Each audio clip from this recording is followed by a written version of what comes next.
Assalamualaikum warahmatullahi wabarakatuh. Alhamdulillah, wassalatu wassalamu ala rasulillah Sayyidina Muhammad ibn Abdillah wa ala alihi wa sahbihi wa man walah, wa la hawla wa la quwwata illa billah, amma ba'd. Hadratul mukarramin, ma'asyiral habaib al-fudala, ma'asyiral ulama al-kurama, tuan-tuan dan puan-puan yang dimuliakan oleh Allah, wabil khusus Hadratul Mukarram Al-Habib Ahmad Al-Idrus, dan juga yang kita cintai Al-Habib Saleh Al-Idrus wa Syekhuna Syekh Abu Zaki yang kita cintai. Demikian juga yang kita muliakan Datuk Haji Amin. Demikian juga Hadratul Mukarram akhina fillah walillah Dr. Ibrahim Al-Banna Al-Masri. Mudah-mudahan dirahmati oleh Allah. Faisul Munsyidin, insyaallah. Dan tuan rumah Wan Haji Lehan yang kita cintai dan kita muliakan, serta para Ubarok al-Udhama yang tidak dapat saya sebutkan satu persatu namanya tanpa menghormati, tanpa mengurangi rasa hormat saya kepada beliau-beliau. Dan mohon maaf, mohon ampun, karena baru pertama kali kesini, jadi baru kenal wajah satu persatu, baru wajahnya saja. Kalau salah tulis, itu sebelah saya yang nulis tadi.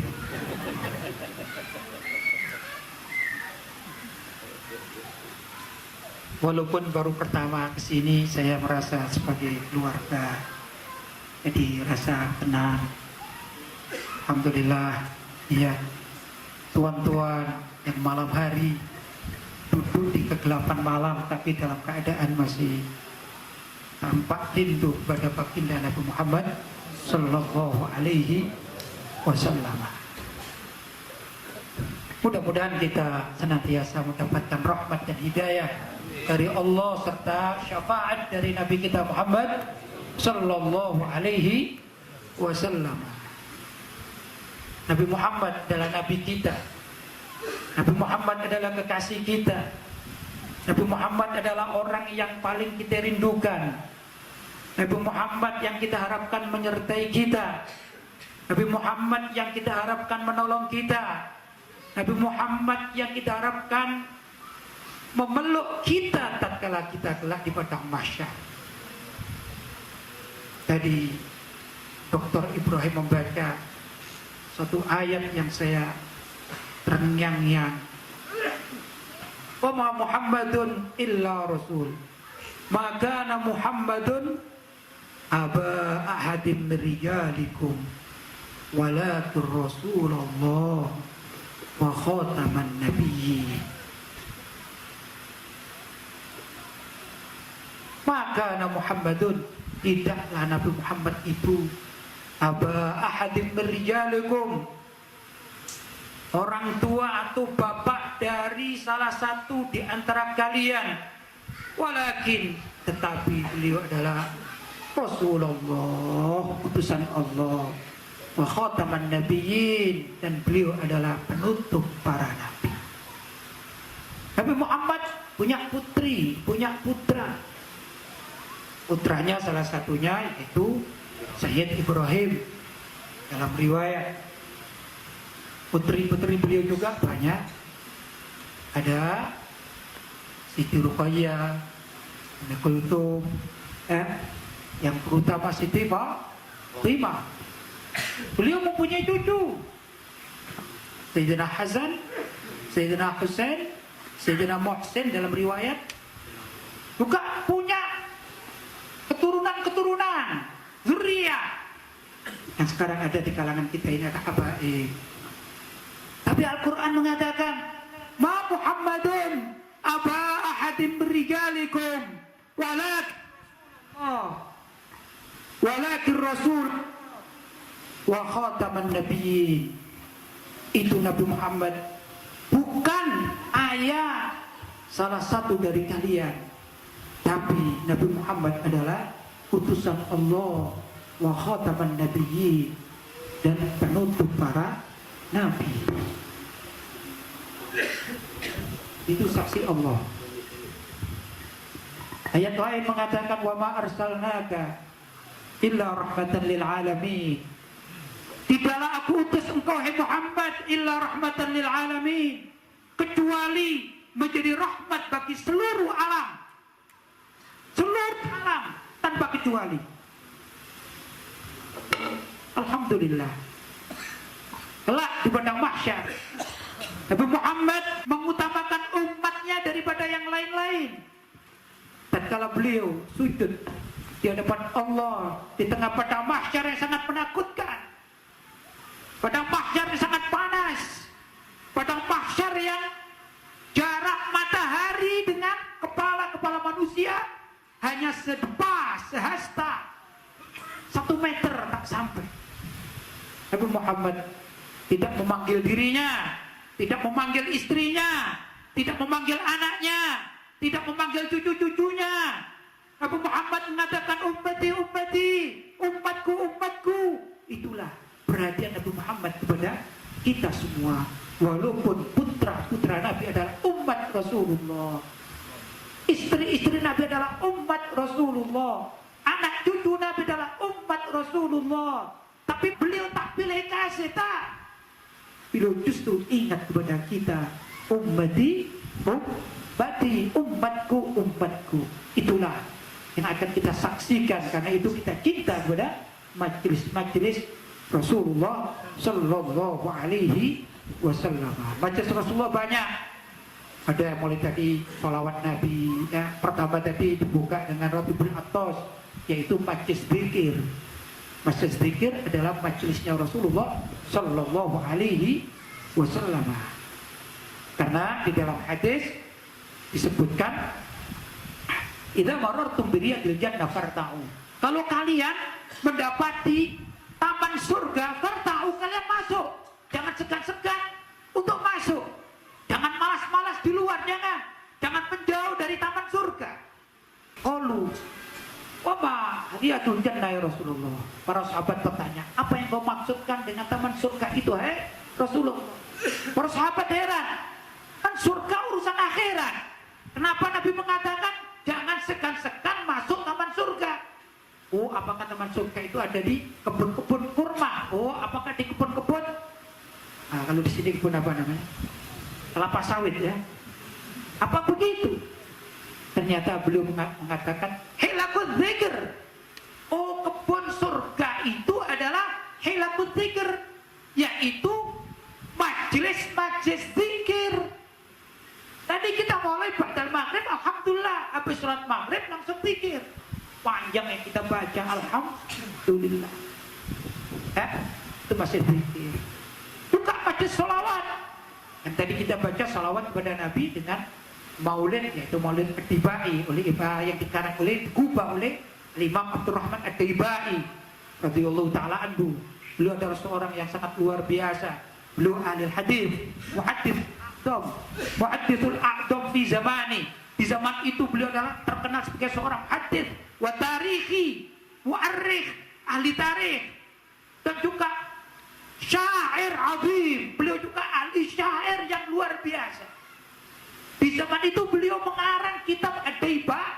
Ini usianya sudah sampai sekarang pulang lebih 450 tahun, masih lekang, masih lestari. Tak mudah orang mengarang buku, mengarang kitab yang usianya sampai 450. Kalau bukan karena syair yang cukup indah, tulisannya tulisan yang indah, dan lagi beliau termasuk waliyun minal awliya, kekasih Allah yang karya-karyanya dijaga oleh Allah Subhanahu wa ta'ala. Alhamdulillah kita membacanya barokah insyaallah, Allahumma amin, karena kita pecinta kekasih Allah. Demikian juga dalam hadis dikatakan wa fi riwayatin hilakul ilm, yaitu majlis ilmu. Majlis ilmu adalah termasuk dari raudhatun min riyadil jannah, taman-taman surga yang kalau ada majlis taklim di mana saja berada, jangan segan-segan kalian masuk di dalamnya. Sungguh mengherankan kalau ada orang yang mengatakan ingin masuk surga. Setiap orang muslim yang bersyahadat kepada Allah, bersyahadat kepada Rasulullah Shallallahu Alaihi Wasallam, bahkan kadang-kadang hanya baca 2 syahadat, yaitu syahadatin saja, lain-lainnya tak melakukan apa-apa, tak sholat, tak zakat, tak puasa, tak haji, dan yang lain-lain tak melakukannya. Ditanya, kamu ingin masuk surga atau masuk neraka? Yakin saya jawabnya, saya ingin masuk surga. Tapi aneh, ya sudah kamu masuk surga, ini ada majlis taklim, ini ada majlis maulid, ini ada majlis zikir. Enggak, tak mau datang. Aneh, ingin masuk surga tapi tak suka dengan taman surga. Bahkan yang lebih aneh, orang mendakwakan dirinya seperti orang yang ahli surga. Hanya satu-satunya kelompok yang ahli surga, yang lainnya seakan-akan masuk neraka.